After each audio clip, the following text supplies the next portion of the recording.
أعوذ بالله من الشيطان الرجيم. بسم الله الرحمن الرحيم، والحمد لله رب العالمين، وصلى الله على محمد وآل محمد الأئمة والمهديين وسلم تسليما كثيرا. كتب الشيخ ناظم العقيلي على صفحته الرسمية المباركة على الفيسبوك: ممثل مكتب السيد أحمد الحسن عليه السلام في النجف الأشرف، رزقنا الله سبحانه اليوم جزءا من دعاء كميل بصوت السيد أحمد الحسن عليه السلام. نسأل الله أن يشركنا في دعائه ويجعلنا من أوفر عبيده نصيبا من رحمته في هذا الشهر الفضيل، والحمد لله رب العالمين. معا لمشاهدة الفيديو. اللهم إني أسألك برحمتك التي وسعت كل شيء، وبقوتك التي قهرت بها كل شيء وخضع لها كل شيء وذل لها كل شيء، وبجبروتك التي غلبت بها كل شيء، وبعزتك التي لا يقوم لها شيء، وبعظمتك التي ملأت كل شيء، وبسلطانك الذي على كل شيء، وبوجهك الباقي بعد فناء كل شيء، وبأسمائك التي ملأت أركان كل شيء، وبعلمك الذي أحاط بكل شيء، وبنور وجهك الذي أضاء له كل شيء. يا نور يا قدوس يا أول الأولين ويا آخر الآخرين، اللهم اغفر لي الذنوب التي تهتك العصام، اللهم اغفر لي الذنوب التي تنزل النقام، اللهم اغفر لي الذنوب التي تغير النعم، اللهم اغفر لي الذنوب التي تحبس الدعاء، اللهم اغفر لي الذنوب التي تنزل البلاء، اللهم اغفر لي كل ذنب أذنبته وكل خطيئة أخطأتها، اللهم إني أتقرب إليك بذكرك وأستشفع بك إلى نفسك، وأسألك بجودك أن تدنيني من قربك وأن توزعني شكرك وأن تلهمني ذكرك. اللهم إني أسألك سؤال خاضع متذلل خاشع أن تسامحني وترحمني وتجعلني بقسمك راضيا قانعا، وفي جميع الأحوال متواضعا. اللهم وأسألك سؤال من اشتدت فاقته وانزل بك عند الشدائد حاجته وعظم فيما عندك رغبته. اللهم عظم سلطانك وعلى مكانك وخفي مكرك وظهر أمرك وغلب قهرك وجرت قدرتك، ولا يمكن الفرار من حكومتك. اللهم لا أجد لذنوبي غافرا ولا لقبائحي ساترا ولا لشيء من عملي القبيح بالحسن مبدلا غيرك. لا إله إلا أنت سبحانك وبحمدك. ظلمت نفسي وتجرأت بجهلي، وسكنت إلى قديم ذكرك لي ومنك علي. اللهم مولاي، كم من قبيح سترته، وكم من فادح من البلاء يقلته،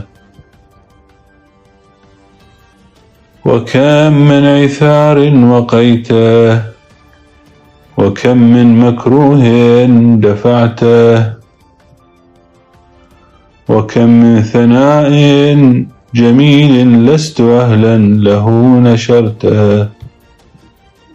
اللهم عظم بلائي وأفرط بي سوء حالي، وقصرت بي أعمالي، وقعدت بي أغلالي، وحبسني عن نفعي بعد آمالي، وخدعتني الدنيا بغرورها، ونفسي بخيانتها ومطالي. يا سيدي، فأسألك بعزتك أن لا يحجب عنك دعائي سوء عملي وفعالي، ولا تفضحني بخفي ما اطلعت عليه من سري، ولا تعاجلني بالعقوبة على ما عملته في خلواتي من سوء فعلي وإساءتي، ودوام تفريطي وجهالتي، وكثرة شهواتي وغفلتي. وكن اللهم بعزتك لي في الأحوال كلها رؤوفا، وعلي في جميع الأمور عطوفا. إلهي وربي، من لي غيرك؟ أسأله كشف ضري والنظر في أمري. إلهي ومولاي، أجريت علي حكما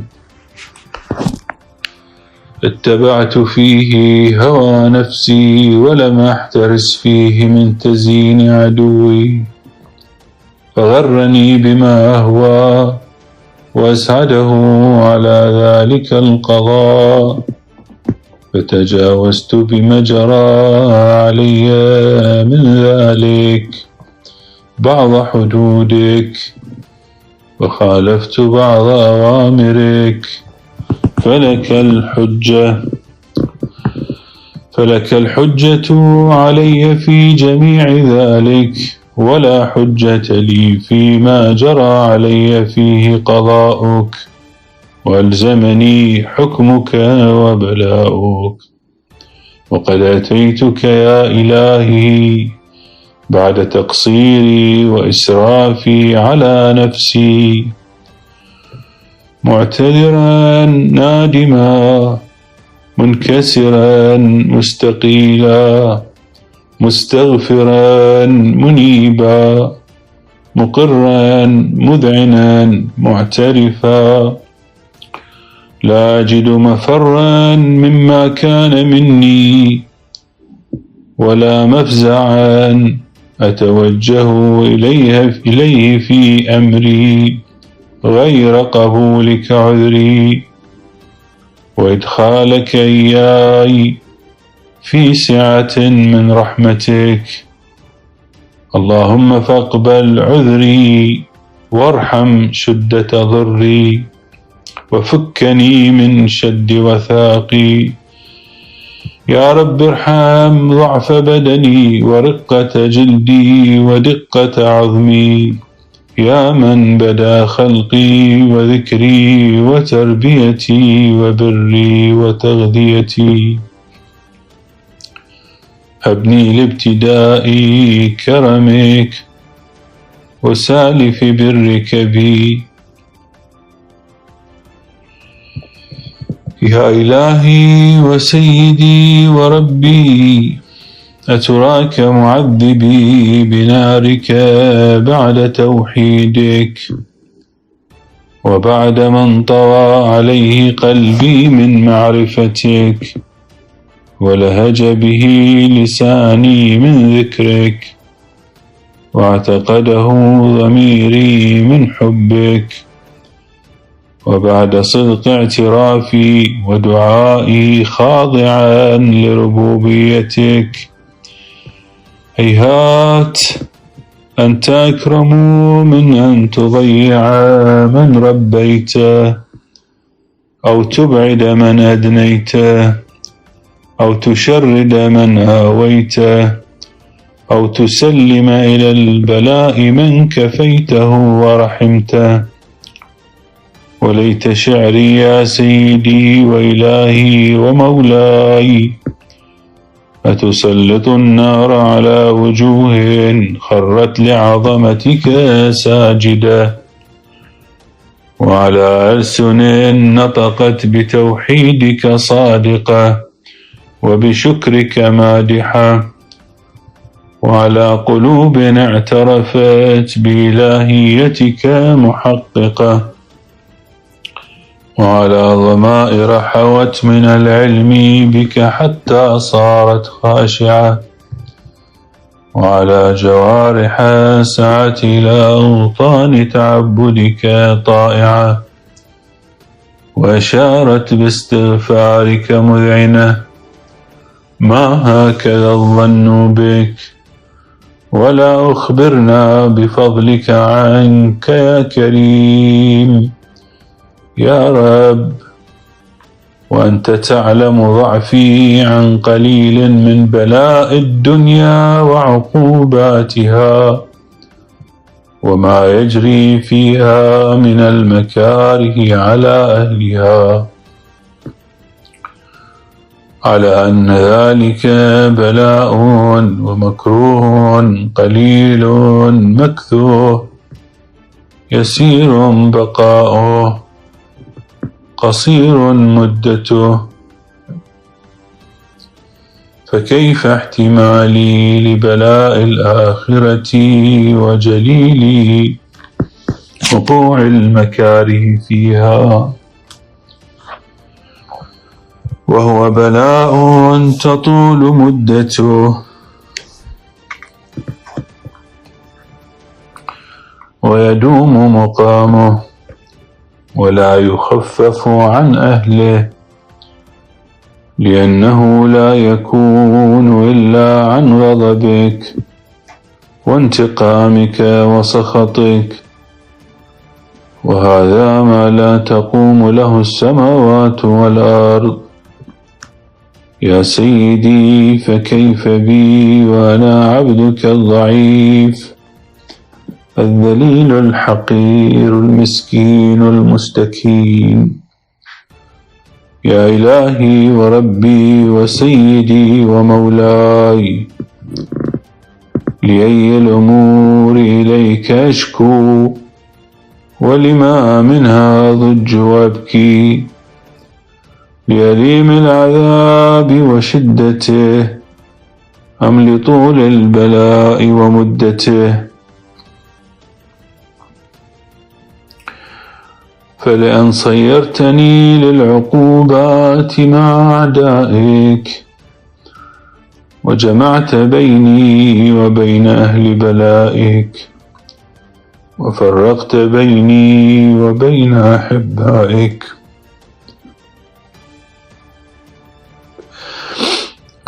وأوليائك، فهبني يا إلهي وسيدي ومولاي وربي، صبرت على عذابك، فكيف أصبر على فراقك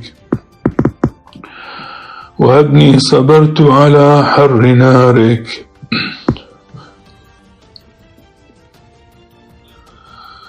فكيف أصبر عن النظر إلى كرامتك؟